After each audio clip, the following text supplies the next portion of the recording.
Vamos lá, meus irmãos, começando aqui a nossa gravação da nossa aula, nossa sexta aula de Educação Religiosa 1. Quero ler um texto com vocês e já oramos pedindo a misericórdia do Senhor. Mais uma vez, boa noite, irmãos. Boa noite, graça e paz. Boa noite, pastor. Boa noite, irmão. Quero ler um texto com vocês que está em Mateus 16, do versículo 16 em diante. Do 16 ao 20. Vamos ler a partir do 15, aliás. Do 15 ao 20. Mateus 16. Hoje, nossa sexta aula de Educação Religiosa, nós vamos trabalhar apenas no livro-texto. Eu já estou disponibilizando para vocês um vídeo também, que é um vídeo, não é obrigatório, mas vai ser muito bom, porque é um vídeo de mentoria de Howard Hendricks. Gil, aproveitando, depois me manda o seu... Me fala agora o seu e-mail, Gil.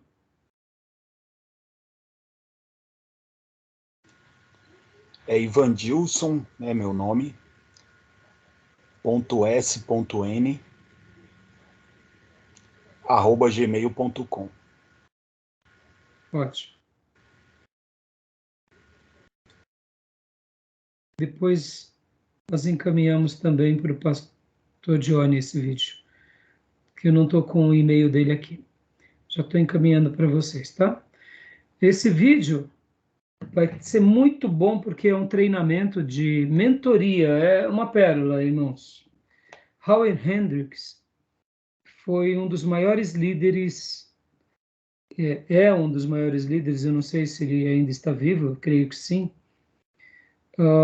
que o mundo já teve. Ele é cristão. E ele atua muito nas áreas governamentais e empreendedoras. Então, pensem assim, uma pessoa que se tornou um grande líder. Na aula de hoje, a gente vai tratar sobre um assunto do capítulo 2, então já estou aproveitando e encaminhando esse vídeo para vocês assistirem, tá bom? Voltando, quero ler o texto aqui, porque hoje a gente vai trabalhar apenas na nossa aula, no nossa apostila, aliás, e vai ser muito interessante porque a gente vai estar pontuando vários assuntos e eu pretendo prosseguir bastante material com vocês, como eu disse semana passada. Esse livro, ele é um livro bem objetivo, mas ele é muito rico. E semana passada nós trabalhamos em várias frases, né? Várias frases. Eu, particularmente, sou apaixonado por frases. Sou apaixonado por máximas, né? Como eu falei semanas atrás.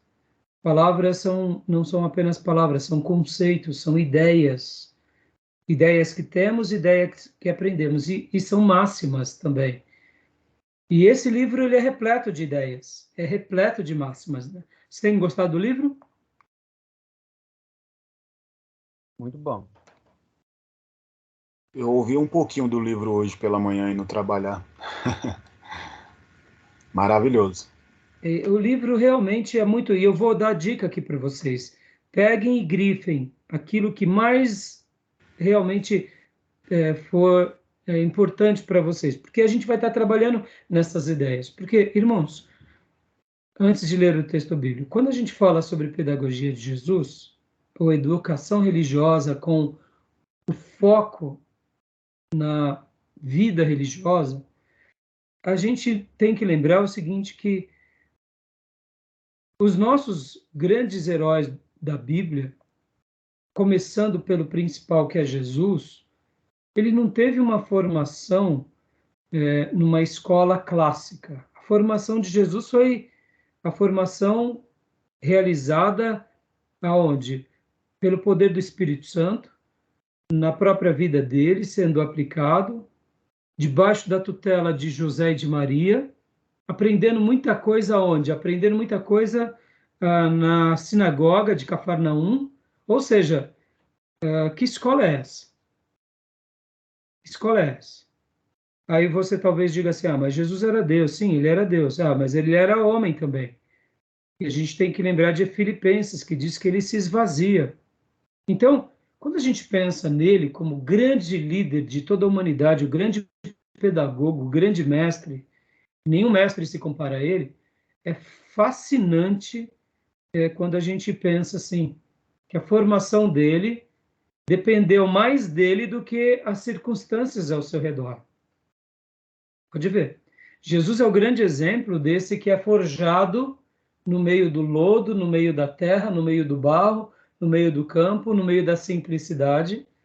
Ele não foi forjado numa escola alexandrina, ele não foi forjado numa escola socrática, aristotélica, ele não foi forjado nem mesmo como os líderes religiosos nas escolas dos grandes pensadores. Paulo passou por aquela escola. Então, hoje, se Deus permitir, a gente vai começar a trabalhar no capítulo 2, mas antes da gente ir para lá, a gente vai ver aqui no finalzinho do capítulo 1 sobre essa grandeza dele, e por isso que eu falei para vocês, grifem o livro, grifem, porque quando a gente pega também a vida dos apóstolos, a gente vê que, com exceção de Paulo, todos eles foram simples. Então, eu quero ler um texto aqui, que é esse texto que eu mencionei para vocês, do versículo 15 ao versículo 20, porque hoje, se Deus permitir, a gente vai trabalhar muito sobre a vida dos apóstolos. Então, qual que é a minha ênfase aqui nesse texto inicial? Que o maior mestre de todos, ele nos ensina demais sobre muita coisa na vida. E os seus discípulos vão nos ensinar o tempo todo. Ora, se eles chegaram tão longe, por que nós também não podemos chegar? Eu acredito que essa é uma mensagem que o Espírito de Deus passa para nós. Se eles chegaram tão longe, com tanta excelência, por que nós não podemos também ir muito mais além do que pensamos ou imaginamos? Eu quero acreditar que a nossa vida, ela foi planejada e matriculada na escola divina. E que a nossa história, a nossa vida tem um papel enorme em construir algo para Deus e para o ministério e para todos aqueles que estão ao nosso redor. E a matéria-prima onde Deus vai nos forjar é a nossa vida, é a nossa família, a nossa igreja, a nossa comunidade. E isso para nós, ao mesmo tempo que parece ser pequeno, também é grande. É pequeno porque quando a gente pensa em pessoas ilustres que fizeram proezas e tiveram uma formação boa, aí a gente se apequena. Mas é grande porque quando a gente olha para Jesus e olha para os apóstolos e olha para a vida dos profetas, aí é grande porque a matéria-prima de Deus na vida deles não foi muito diferente da matéria-prima de Deus para a nossa vida. Ou seja, é possível chegar lá também. Então é pequeno na perspectiva humana. Todos nós gostaríamos talvez de ter nascido na Europa, uma família de nobres, numa universidade magnífica, ou quem sabe aqui no Brasil, numa família brilhante, rica, com uma formação magnífica, pais que já nos deixam uma herança enorme, mas não foi isso que Deus nos deu. Deus nos deu a vida que Ele sonhou para nós. Eu aprendi com um pastor que ele dizia assim: eu não consegui eu não consegui a vida que sonhei. Né? A gente tem muitas vezes a gente ouve muito essa frase, né? Eu estou vivendo a vida que eu pedi para Deus e que eu sonhava, né? E o pastor Paulo de Souza Oliveira Júnior, filho do Dr. Paulo, ele dizia assim: eu não tenho a vida que eu sonhei ou que eu pedi para Deus. Eu vivo a vida que Deus sonhou para mim e que Ele deseja para mim. Olha que fantástico. Muda a perspectiva, né? Todos nós temos uma vida que a gente sonha em alcançar. Mas, na realidade, eu acho que a grande lição para nós não é alcançar a vida que sonhamos, mas sim viver a vida que Deus sonhou para nós. Esse pensamento é fantástico. Eu aprendi com o filho do Dr. Paulo, né? Paulo, Souza Oliveira Júnior. E eu acredito nisso. Quando a gente entende que nós vivemos não o nosso sonho, mas o sonho de Deus para nós, muda tudo. A gente se torna mais terno, mais grato e a gente vive essa realidade. E eu diria que Pedro foi essa pessoa. Então, leia para mim, Felipe ou você, Gil, o versículo 15 ao 20. Mateus 16, Isso. do 15 ao 20. É. Disse-lhes ele: E vós quem dizeis que eu sou? E Simão Pedro respondendo disse: Tu és o Cristo, o Filho de Deus vivo. E Jesus respondendo disse-lhe: Bem-aventurado és tu, Simão Barjonas, porque tu não revelou a carne e o sangue, mas meu Pai que está nos céus. E também eu te digo que tu és Pedro, e sobre esta pedra edificarei a minha igreja, e as portas do inferno não prevalecerão contra ela. Eu te darei as chaves do reino dos céus, e tudo o que ligares na terra será ligado nos céus, e tudo o que desligares na terra será desligado nos céus. Então mandou aos seus discípulos que a ninguém dissessem que ele era Jesus o Cristo. Magnífico. Gol de placa de Pedro. Agora do 21 ao 23, gol contra de Pedro de placa também. Pode ler para nós, Felipe. Do 21 ao 23? É. Desde então começou Jesus a mostrar aos seus discípulos que convinha ir a Jerusalém e padecer muitas coisas dos anciãos e dos principais sacerdotes, e dos escribas, e ser morto e ressuscitar ao terceiro dia. E Pedro, tomando-o de parte, começou a repreendê-lo, dizendo: Senhor, tem compaixão de ti, de modo nenhum te acontecerá isso. Ele, porém, voltando-se, disse a Pedro: Para trás de mim, Satanás, que me serves de escândalo, porque não compreendes as coisas que são de Deus, mas só as que são dos homens. Um gol de placa a favor e um gol contra de placa. Será que Pedro se ensoberbeceu? Será que Pedro se envaideceu? A gente só sabe de uma coisa, que ele tomou uma dura do mestre no mesmo diálogo em que acabou de receber um grande elogio e uma grande promessa. Natureza humana falha. Nossa natureza. A gente já vai chegar, a gente já vai trabalhar nisso lá na frente. Tá bom, meus irmãos? Mas aqui demonstra muito como nós precisamos do auxílio de Deus. Tá bom? Vamos lá na nossa apostila? Hoje a gente vai trabalhar aqui, continuando o material.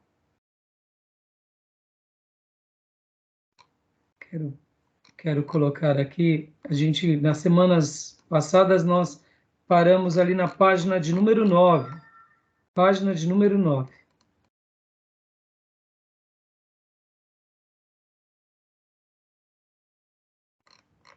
Então, vou compartilhar aqui para vocês. Aqui, na realidade, na minha apostila é outro número. Deixa eu ver aqui. Isso, na realidade, aqui é a página de número 8. O desejo de servir. Deixa eu compartilhar aqui.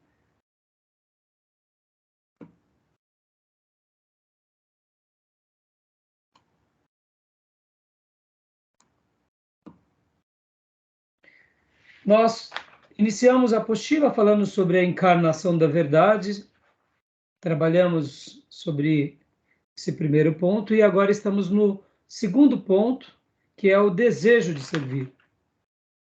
O capítulo 1 trabalha sobre a idoneidade de Jesus para ensinar, ou seja, toda a formação dele, toda a autoridade que ele teve, ele foi idôneo, ele recebeu uma autoridade acima de qualquer autoridade. Ele também, na pessoa dele, ele unia o lado divino mais o lado humano. E nesse lado humano, ele era essa pessoa muito dedicada, que cresceu e realmente sobrepujou todos os seus limites para, quando fosse iniciar o ministério, realizasse com excelência, e assim ele o fez. E dentro da idoneidade de servir, ainda ele tinha o desejo de servir. E agora, aplicando tudo isso para a nossa vida, a importância da docência, a importância de ser um discipulador, mas, sobretudo, ter esse desejo de servir. Deixa eu até fazer um comentário antes aqui com vocês, meus irmãos, que é muito importante. Quando uma pessoa serve numa empresa, ele está servindo ali, exercitando aquela função ou aquele trabalho. Qual é a motivação dele no trabalho? Vamos lá, vamos debater um pouco sobre isso, rapidamente. Dinheiro. O que mais? Dinheiro. O que mais? O que mais? Além do dinheiro, porque o dinheiro é o principal, concorda? É o principal. A gente trabalha pelo dinheiro, mas é só pelo dinheiro? Um filho de Deus tem que ser motivado a agradar a Deus servindo. Não, eu estou falando no trabalho, Dio, no trabalho. No trabalho, no seu trabalho, no trabalho, você é motivado pelo dinheiro, trabalho secular. Falando Entendi. trabalho secular. E que mais que a gente é motivado? As conquistas, né? Os sonhos, Ou seja, os ideais, os ideais. Né? realizações. Gil, sua câmera, você pode abaixar um pouquinho, mas está cortando muito seu rosto. Ou tá... Não, se não der, não tem problema. Fica tranquilo também. Isso, aí, ó. Aí. Tá parecendo terra de castigo na escola, sabe? Quando tá de castigo. Aí. Então, voltando. Ideais, sonhos, projetos de uma infância, não é? Muitas vezes você sonha em ser um médico, sonha em ser um biólogo, sonha em ser um músico e atinge. Ou seja, foco. Existem muitos motivos que nos levam a ter, eu diria, o desejo de servir ou o desejo de ser útil. Pode ser motivações altruístas. Eu quero ser um bombeiro porque eu amo salvar vidas, não é? O médico, o enfermeiro, e aí vai, não é? Bom, só não vale aqueles trabalhos do crime, né? Eu, abrindo parênteses aqui, quando minha esposa, infelizmente, nós perdemos o nosso bebê, ela ficou muito ruim em virtude dos hormônios, e aí nós ficávamos dando o tempo todo para ela, e foi bem no meio da pandemia, e eu lembro que nós começamos a assistir uma temporada mexicana, né? Então, os traficantes mexicanos levam tão a sério o tráfico que eles, não, é o nosso trabalho, vamos lá para o trabalho. E eles, mãe, pede a benção, mãe, pede a benção, entendeu?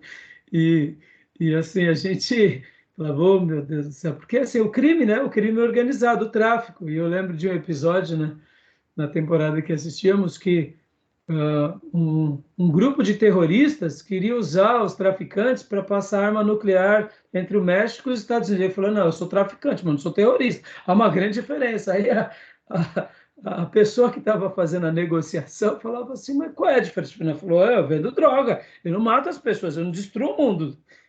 Há uma grande diferença. Aí minha esposa dava risada para não chorar, né? Entendeu? Não vale esse trabalho, né? Mas assim, tem gente que até leva o trabalho errado como um trabalho. Que Deus tenha misericórdia, né, meus irmãos? Deus tenha misericórdia. É Mas eu igual o só fiz ladrão esse que falou que se comentário não aqui porque me roubar veio os a lembrança. polícias. Hã? É igual o ladrão que falou que se não roubar os polícias, não tem o emprego deles, não tem trabalho, não tem o que fazer. Olha aí. Então, assim, eu só lembrei, assim, me deu um lápis agora, só para descontrair. Mas, assim, existem muitos motivos que criam desejo de servir numa profissão. Bom, e agora no reino de Deus? Quais são os desejos de servir? Aí fala, Gil. Você estava falando que no reino de Deus. A maior motivação de servir o reino de Deus é agradar ao Mestre, né? Agradar ao Senhor, por gratidão. A maior motivação é gratidão por tudo que Incomparável, né? é incomparável. A Mas minha maior motivação. quais outras motivações nós teríamos em servir como ministros? Vamos lá, Felipe. Além de agradar o mestre, né? Eu acho que o que mais me motiva, além de obedecer ao mestre,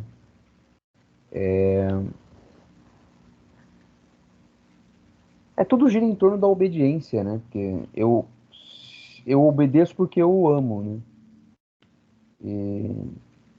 E cumprir com a vontade dele do que foi nos ensinado pela sã doutrina, né? Seria muito pouco só me ser motivado para herdar a vida eterna. A vida eterna é a consequência de uma vida já eterna, né? Então, eu sei que eu Mas só tenho dois caminhos, a né? vida eterna pode ser um fator também Sim, porque decisivo, né? a minha primeira motivação foi não ir ao inferno, né? É, É não ir para o inferno, só tem dois caminhos. Foi me ensinado que existe só dois caminhos, não existe a terceira via. Ou é o inferno ou é a eternidade. Então, o primeiro passo é a eternidade. A partir do momento que a gente vai, então, pela primeira motivação, então aí a gente passa a conhecer Cristo. Então, aí, conhecendo o Mestre, a gente começa a ter outras motivações, né? Levar esse evangelho para outros, discipular outras pessoas, conhecer mais, se aprofundar mais daquilo que está nas Escrituras, né? Ou seja, ser mais íntimo do Senhor. Olhando os exemplos que nós tivemos de grandes profetas do Senhor, servos de Deus, e você fala, puxa, eu quero alcançar um pouco que esses homens alcançaram, né? isso aí. Ver exemplos, que nem o senhor citou Daniel esses tempos, por que homem, né? Ele, José, que exemplos maravilhosos, né? Você vê Deus chamando, né, o amado Daniel, né? Puxa vida, receber uma palavra dessa do próprio Deus é algo. Se o Criador do universo chama meu filhinho amado, puxa vida, é igual um pai. É, é, Ó, essa é a motivação. se infartar já está no céu, né? Mas é de infartar, né? É de Puxa, infartar. Enoque, o cara foi levado Né? aos céus. Deus falou, não, eu quero você para mim. Que homem era esse? Isso aí. Notem, parabéns. É isso aí. O amor a Deus, o desejo de ser útil, de obedecê-lo, servir aos irmãos. Mas eu queria ser enfático agora numa coisa. É possível que muita gente, principalmente seminaristas e obreiros, pastores, missionários, ministros de uma forma geral, que acabam se perdendo no próprio desejo de servir. Como assim, pastor?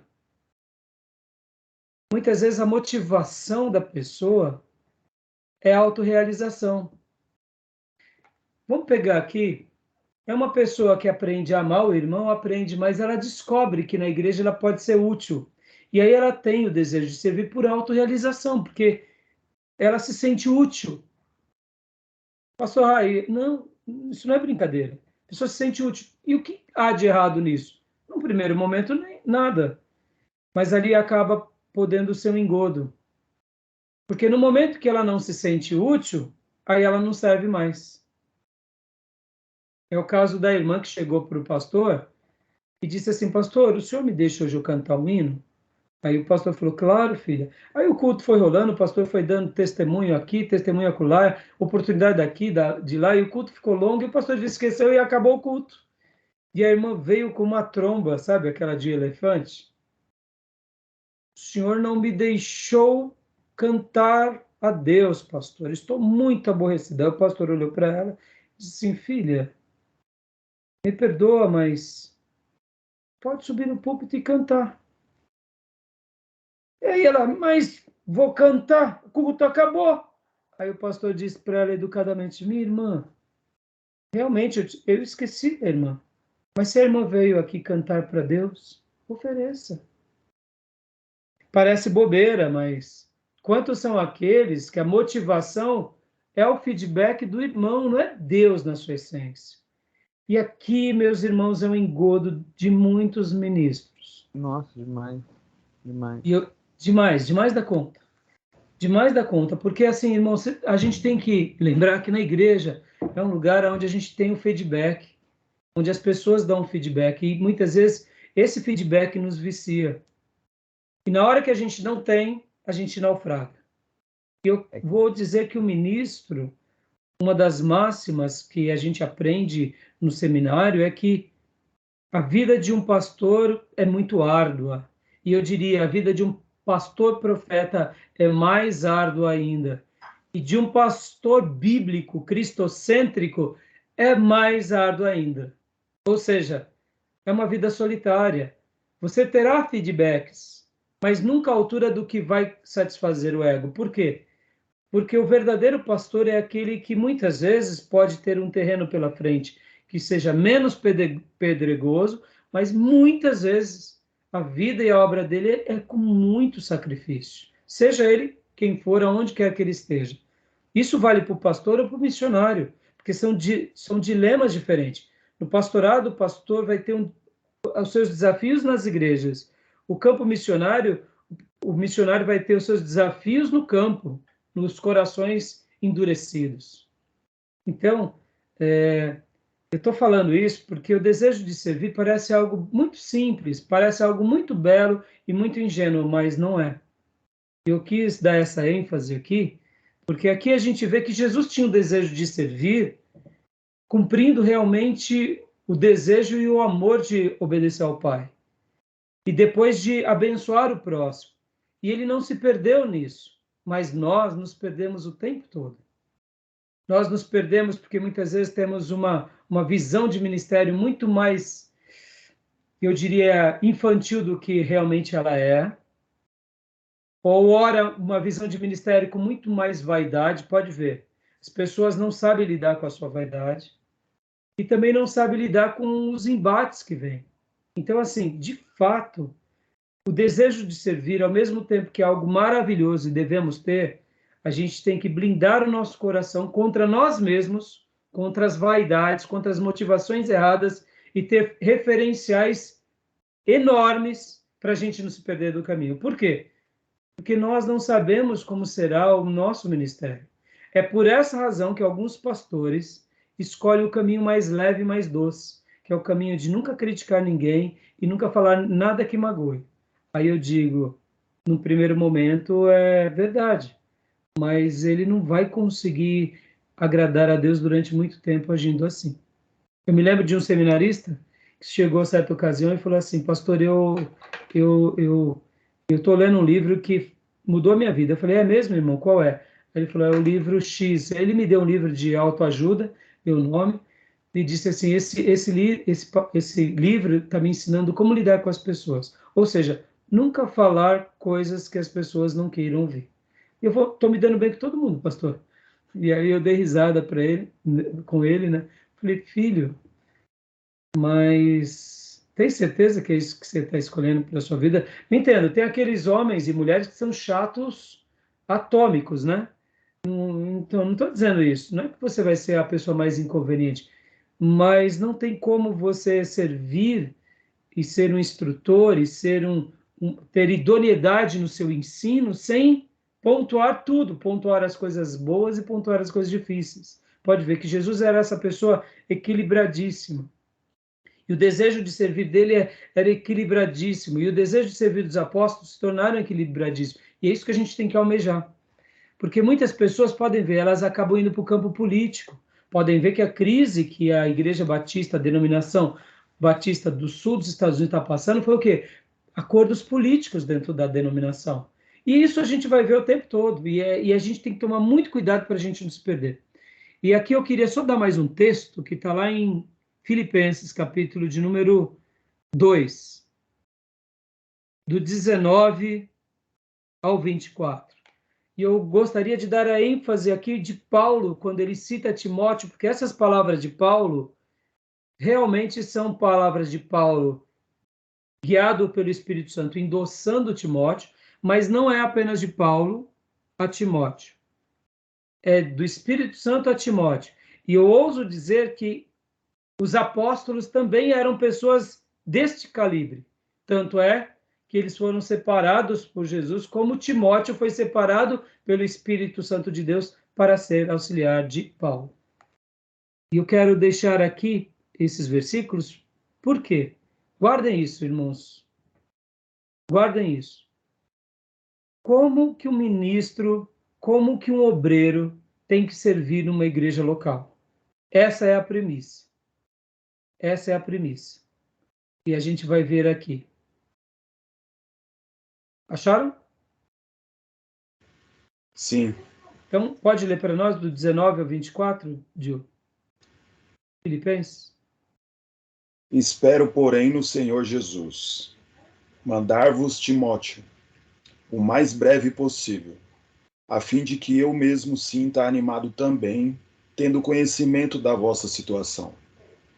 Porque a ninguém tem de igual sentimento que, sinceramente, cuide dos vossos interesses, pois todos eles buscam o que é de seu próprio, não o que é de Cristo Jesus.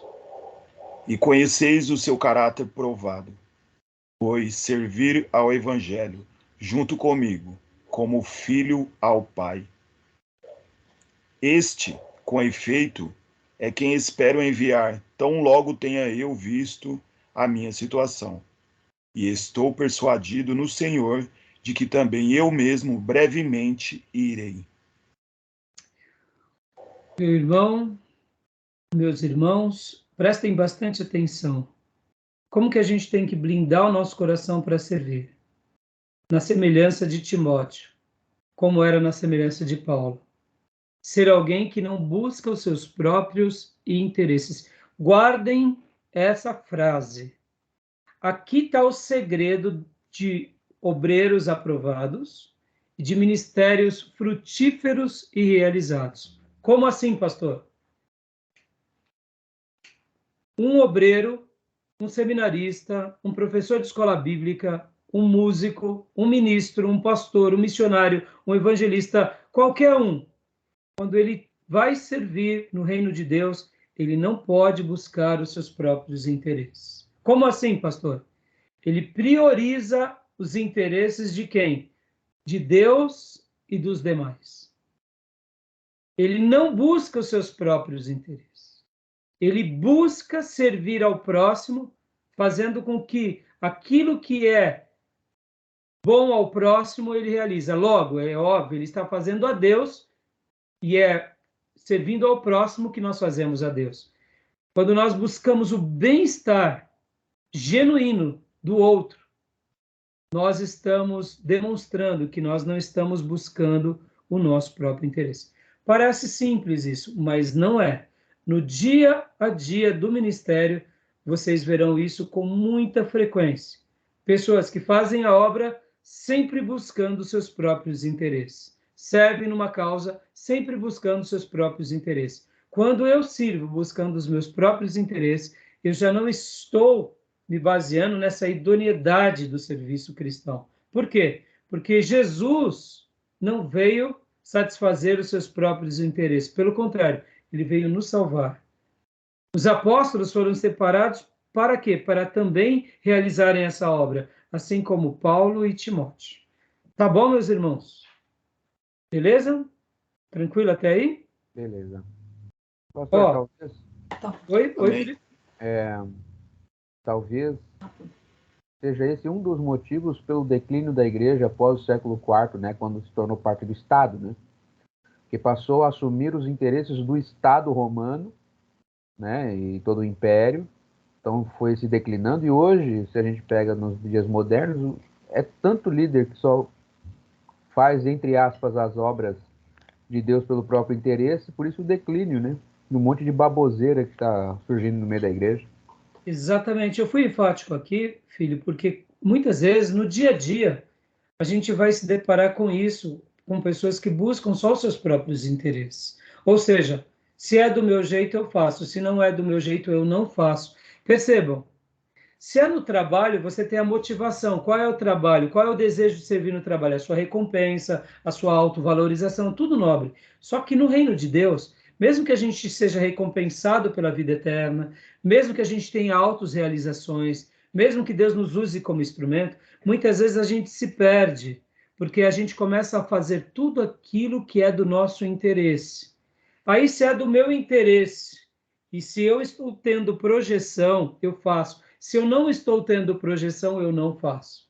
E é aqui a causa da queda de muitas pessoas. Podem ver que os judeus, nos dias de Jesus, a escola dos fariseus, dos saduceus, buscavam seus próprios interesses.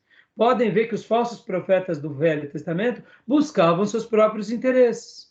Podem ver que essa é uma tensão sutil que destrói um ministro ou o faz ser aprovado.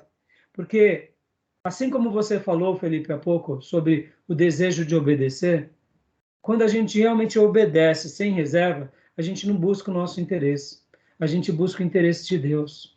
E é por isso que a gente acaba tendo resiliência, porque mesmo esmiuçado, quebrado, detonado, a gente fala para Deus, tá bom, Senhor, tá muito difícil, o ministério pastoral é muito árduo, o ministério da igreja é muito árduo, mas eu vou continuar. Por que nós damos um passo além? Porque não estamos buscando o nosso próprio interesse. Senhor, eu fui ferido, eu fui traído, eu estou despedaçado. Aí a gente fala, amém, Senhor, me dá força. Por quê? Porque a gente não está buscando o próprio interesse. Podem ver que Jesus tinha idoneidade de servir. Por quê? Porque ele realmente era essa encarnação da verdade, mas ele tinha um desejo profundo de servir, aonde ele glorificava a Deus, Pai, e aonde ele servia o próximo com amor. Mesmo aqueles que o feriram, o crucificaram, ele ainda olha com compaixão e diz, Pai, perdoa, porque eles não sabem o que fazem. Ou seja, irmãos, guardem isso. Timóteo, aqui nessa fala, à igreja de Filipos, ele está dando uma lição. Essa lição, irmãos, é uma pérola. Guardem isso. Essa parte inicial aqui da nossa aula, eu diria, é um divisor de águas. Vocês vão conhecer muitas pessoas, inclusive no ministério. Guardem. Vocês vão ver, por exemplo, muitos conchavos pastorais onde, enquanto você é útil para o pastor, ele te trata bem. No dia que você não é mais útil, ele te descarta. Isso é o quê? É buscar o seu próprio interesse. Porque um verdadeiro pastor, uma verdadeira denominação, ou verdadeiros pastores, eles vão cuidar um dos outros, mesmo quando não é o seu próprio interesse. O mundo pensa em realizar os seus interesses, mas o reino de Deus não pode viver com base nessa matriz, porque é antagônico. É antagônico. Então, enquanto pastores buscam só os seus próprios interesses, eles já estão dizendo, olha, a gente está pegando uma ferramenta mundana e trazendo para dentro da igreja. Parece sutil, meus irmãos, mas não é. Parece algo simples, mas também não é. Vocês vão ver na experiência de vida ministerial muitas vezes isso. Pessoas se doando numa causa, financeiramente, em trabalhos, mas no momento em que elas não têm mais projeção, elas falam, tá bom, agora eu não faço mais, eu não sirvo mais, eu não dou mais. Por quê? Porque ela não está fazendo mais o seu próprio interesse. Já que eu não estou fazendo mais aquilo que me gera interesse, então eu não participo mais, eu boicoto, eu não estou mais na visão. Está entendendo?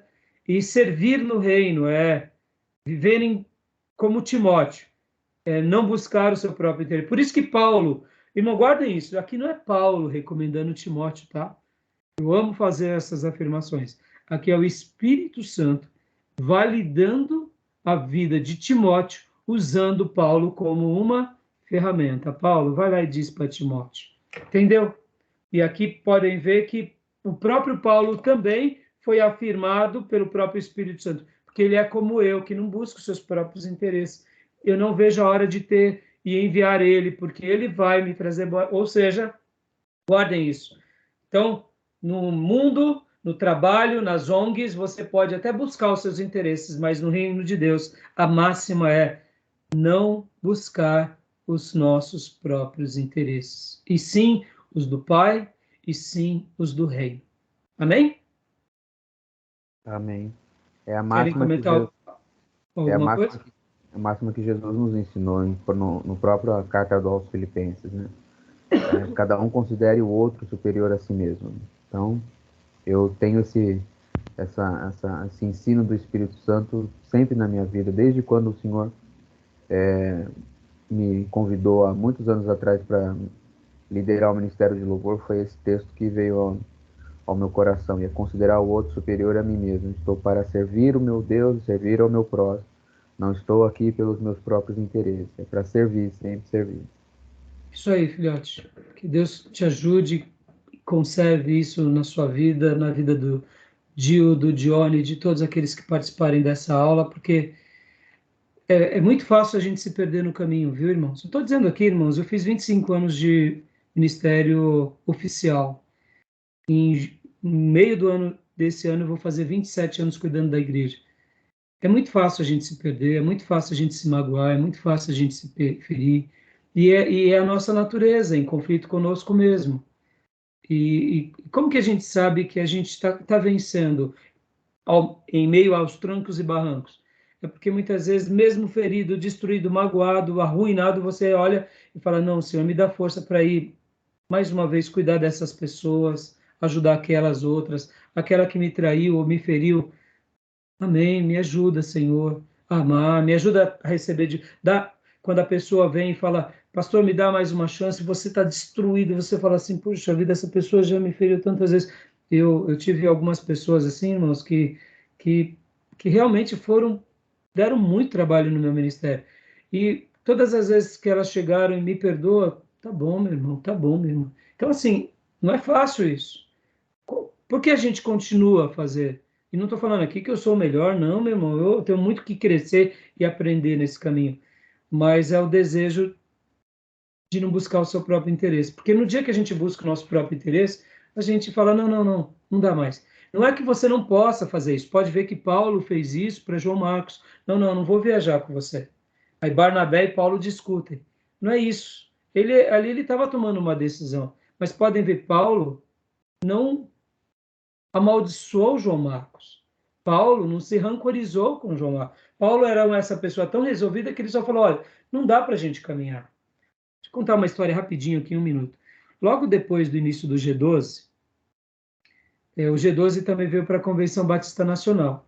E logo depois de algum tempo, o próprio pastor Enéas, que tinha validado a permissão das igrejas que desejassem entrar para o G12, ficassem e fizessem como elas bem entendessem, pouco tempo depois o pastor Enéas já mudou a opinião dele, porque o pastor Enéas Tonini foi humilhado pelo César Castelhano, e o pastor Enéas Tonini, como um homem de muita decisão, falou assim, então eu não quero mais nada.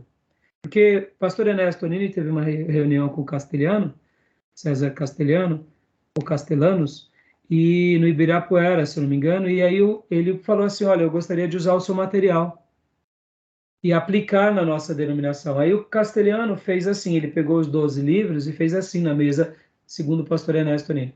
Ou é tudo ou é nada. Ou o senhor entra na visão 100% ou não entra em nada. Pastor Enéas, um homem experientíssimo, um homem maduro, um teólogo, um avivalista, um escritor. Na hora que ele viu isso, ali ele notou o seguinte: se aquilo que eu estava vendo como algo de bom, agora eu já noto que tem coisas que é errado. Porque um homem de Deus, irmãos, ele jamais põe aquilo que Deus deu para ele como a visão correta de Deus para todos os outros. O homem de Deus, ele é humilde por si só. Ele diz, olha, eu aprendi assim, se for útil para você, que Deus abençoe. Ele não é arrogante. Então, no momento que o pastor Enéas teve essa experiência, ele disse assim, então, ou é tudo ou é nada, então a partir de hoje para mim é nada. É isso que eu falei, pastor Enéas era... E quando ele passou por essa experiência, ele já redigiu um texto, nos reuniu na Barra Funda, uma reunião pastoral, e contou para todos os pastores. E quando ele contou para todos os pastores, dentro do meu coração, aquelas dúvidas foram esclarecidas, eu falei, amém. Então, ótimo, eu já estava muito aborrecido com o G12, já tinha até falado para ele várias coisas, e aí, pouco tempo depois, teve uma igreja aqui em Ferraz que ela se enveredou para o G12 e virou um balaio de gato. Foi um pandemônio. E foi eu e mais alguns pastores resolver o problema daquela congregação, que não era nem uma igreja. Era uma congregação de 15 pessoas, mas estava totalmente rachada, um querendo atacar o outro, e os pastores tentando apaziguar. E eu lembro que eu fazia parte da comissão. E ali irmãos, sabe esses momentos que o Espírito Santo te usa? Eu tive uma ideia no meio do pau comendo solto. Eu falei assim, pastor, esposa, irmãos, deixa eu dar uma palavra, pastores da associação. Eu falei assim, pastor, o senhor acredita de todo o seu coração que o senhor está fazendo certo? Porque o pastor queria levar a congregação para o G12 e muitos da congregação, a maioria não queria. Ele falou, eu acredito. Eu falei, então, se o senhor acredita de todo o seu coração, então libera o povo para eles seguirem a sua vida e o senhor vai para o seu caminho e eles seguem o caminho deles. Porque, irmãos, aí perguntei para os outros irmãos, vocês acreditam de todo o coração que o pastor está equivocado? Acreditamos. Falei, pois bem, irmãos, tão simples. Pastor, quem é que está favorável aqui ao pastor? Aí 3, 4 levantaram a mão. Amém. Acompanhe o pastor. Quem não está favorável. Pois é, vocês precisam agora de uma igreja, precisam agora de um pastor, precisam agora de uma orientação. Aquela tensão, irmão, todinha, aquela briga foi resolvida ali naquela instrução. Falei, pastores, os pastores estão de acordo? Porque aqui estão querendo quem fica com a cadeira, com o banco, com o prédio não, que era até um salãozinho alugado, sabe? Não, pastor, segue a tua vida ou aqui ou em outro lugar. Irmãos, seguem a tua vida, deixa o pastor. O que vocês precisam fazer agora é simplesmente um orar pelo outro e um abençoar o outro. O pastor não ser excomungado por vocês e você, pastor, não excomungar os irmãos. São opiniões diversas. Chegamos a um consenso? Foi como se quebrasse uma cegueira em todos. E os pastores ali ficaram assim meio boquiabertos com aquilo que eu falei. Eu fiquei mais feliz porque eu me senti um instrumento na mão de Deus, né? E aí eu falei, amém, pastores, amém. E assim, eu não vou aqui. E aí oramos e encerramos a reunião. Um grupo foi para um lado, outro grupo foi para o outro. Nós voltamos para a nossa associação e tivemos... Tem vezes que a gente tem que ser resolvido. Percebam, muitas vezes o fato de a gente ter uma opinião contrária não é que a gente não está buscando, a gente não está, eu diria, cumprindo esse princípio de não buscar o nosso interesse. Tem vezes que a gente não concorda. A gente tem que ser honesto na discordância. Ó, irmão, não dá para caminhar com você. Nenhum problema, não quer dizer que você está buscando o seu próprio interesse quando você não tem o mesmo credo. É simples. Estão entendendo, irmãos? Tem vezes que a gente precisa, assim, ser facilmente resolvido. Mas tem vezes que a gente gosta de ficar nas rixas, porque parece que as rixas alimentam o nosso dia, né? É que nem fofoca. Fica alimentando o nosso dia a dia. Vamos lá, irmã. E a gente, parece que a matéria-prima da nossa vida é a fofoca, é o combustível que queima. Não, a gente tem que ser resolvido, que essas coisas só acabam com a gente. Então, irmão, guardem isso, que parece bobeira, mas não buscar os seus próprios interesses vai ser o maior desejo de servir. Tá bom? Quer falar alguma coisa, Gil? Quer falar mais alguma coisa, Felipe? Não. Então, Ô, tranquilo. pastor, Tranquilo. Então, vamos para o nosso livro? Assim, dá para levar esse assunto até mais além, né?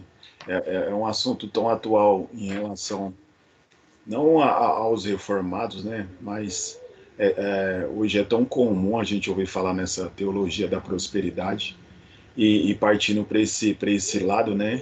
Isso se torna até mais intenso, né? Sim. Servir por interesses. Sim, não tenha dúvida. Pô, isso é dificílimo, parece ser fácil, mas é dificílimo, muito difícil, Gil. É muito difícil, porque na prática a gente muitas vezes não sabe como resolver essa tensão, entendeu? A gente não tem assim, vamos falar aqui, uma coisa na prática é a gente sentar aqui na aula de teologia e outra coisa é no dia a dia. E vou até dizer uma outra coisa, Gil. Tem vezes que nós, como pastores e líderes, precisamos dar a mão à palmatória, porque podemos estar errados em algum ponto.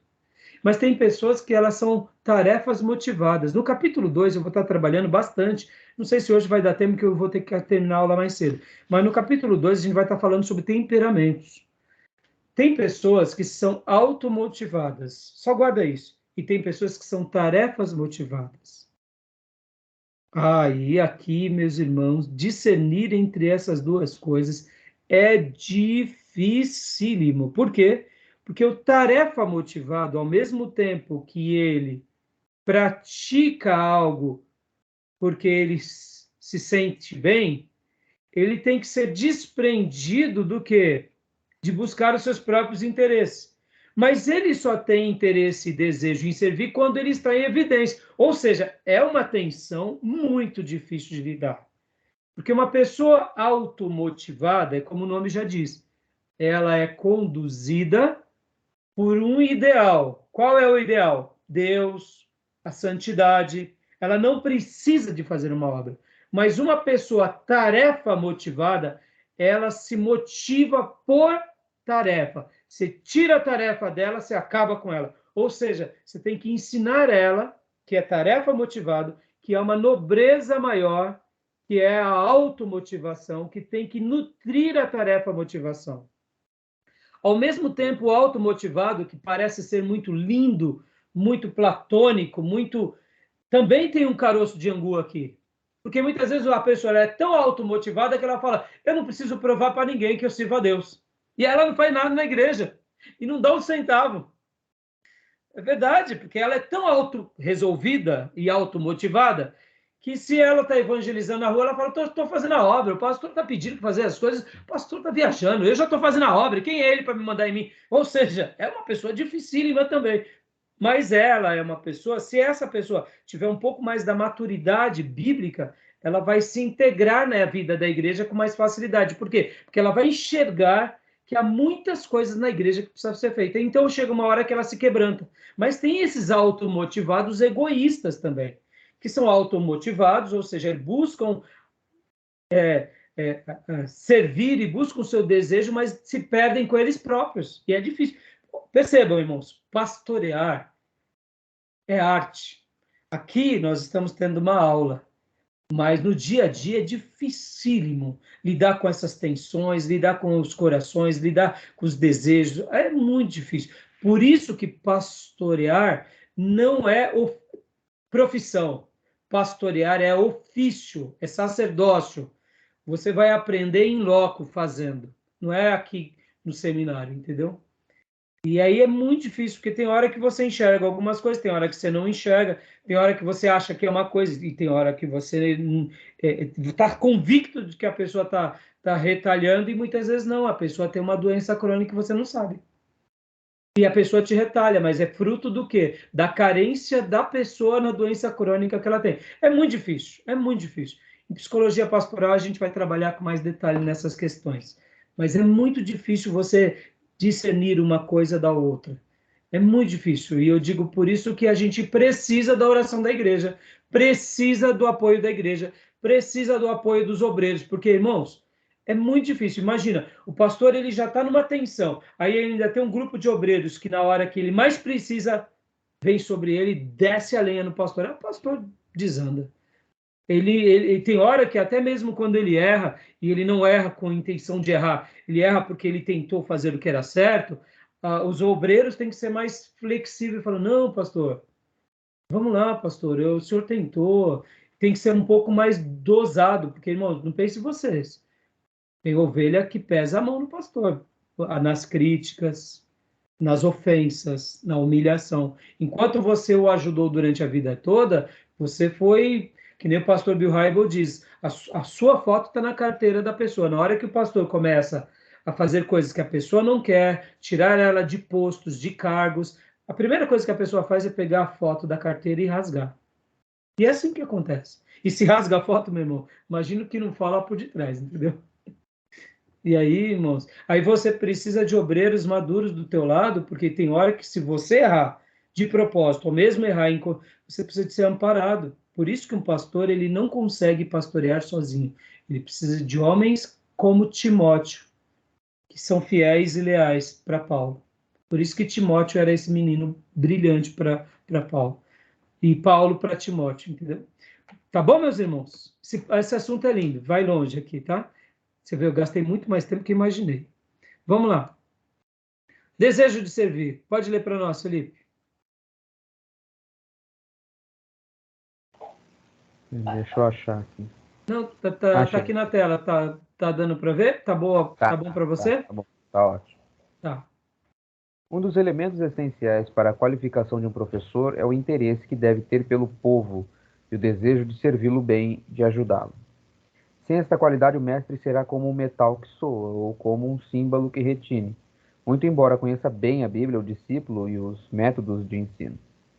Nada pode suprir a falta de interesse pelo bem-estar de nossos semelhantes. Saber enfrentar uma grande classe, possuir boas estatísticas ou conhecer de sobejo os melhores métodos de ensino não constituem substituto apropriado para aquele profundo interesse que devemos ter pelo próximo. Ótimo, dá uma pausa até aí.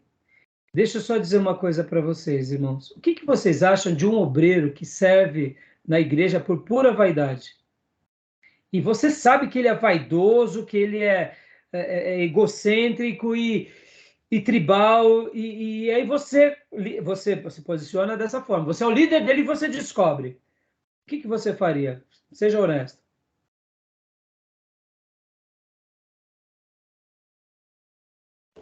Difícil, né? Qual é o seu desejo quando você encontra uma pessoa que faz tudo isso? É o quê? Na verdade, ele é um tolo, né? Tá fazendo isso pelos motivos errados. Mas eu não sei se eu o abordaria para falar francamente o que ele está fazendo, né? Não sei se eu o abordaria. Sabe, né? Tá bom. Então vamos melhorar esse cenário, Gil. Aí você, então, é o líder, você vê que o seu ministro de música é vaidoso, é tribal, tá? Aí você nota e você começa a notar e você fala assim, opa, eu vou pôr o Felipe aqui, porque também é ministro de música, aí já começa uma guerra no louvor. E aí você vê que é pura vaidade, pura carne. Seja honesto, qual é a sua vontade de fazer?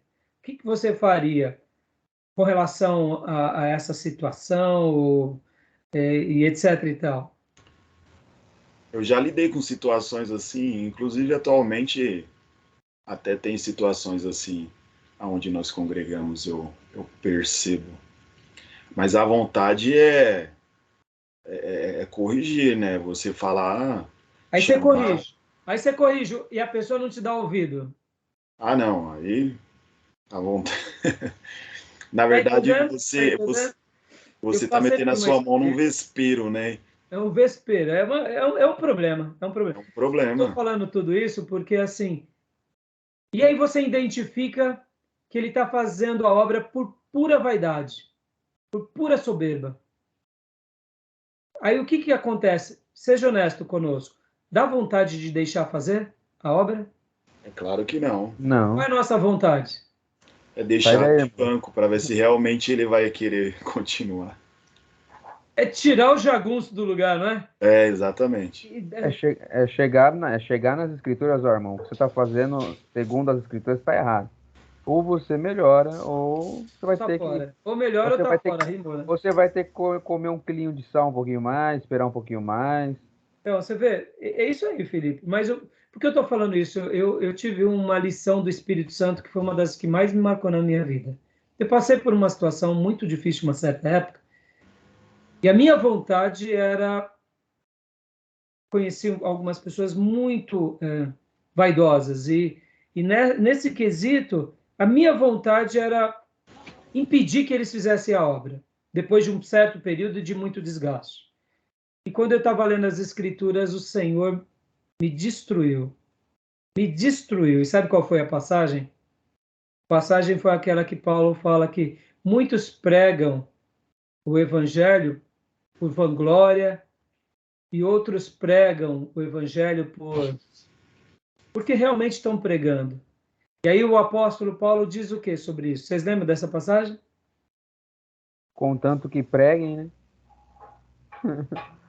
Lembram disso? Lembra, Gil? Sim. E aí o apóstolo Paulo fala assim, que deixem pregar o evangelho. Ali Deus me destruiu. Ali Deus me destruiu. Porque o Raimundo queria dar um jeito de censurar, porque eu tinha, não só eu, mas um grupo, o Felipe talvez está lembrando do que se trata, e a gente tinha mais do que matéria-prima das imensas vaidades e das imensas dificuldades que essas pessoas nos causaram. Mas aí o Senhor disse, se estão pregando por vaidade, que pregue o evangelho. Em outras palavras, Paulo estava dizendo o seguinte, mais do que a vaidade da pessoa é o evangelho ser proclamado. Porque o evangelho sendo proclamado, vidas podem ser salvas. Da vaidade do jagunço, Deus vai cuidar. Simples assim. E ali Deus me ensinou uma pérola no ministério. Dos vaidosos eu cuido. Amém. Simples assim. Parece fácil, né? Mas foi difícil, porque imagina, eu fui o alvo de muitas dificuldades com relação a tudo isso. Mas eu tive que aprender e dar a mão à palmatória a quem, meus irmãos? A Bíblia Sagrada. Deus está certo. E o apóstolo Paulo, guiado pelo Espírito Santo, estava passando um princípio mais elevado do que o Raimundo pensava, Glória a Deus. né? E eu tenho procurado pôr em prática isso desde então. A igreja é um ambiente de transformação, né? Em algum momento eles podem ser alcançados pela palavra e mudarem. E exatamente. E se não forem, quem vai puni-los é Deus. Amém. Não somos nós. Tá bom? Vou parar a gravação aqui, tá bom, meus irmãos?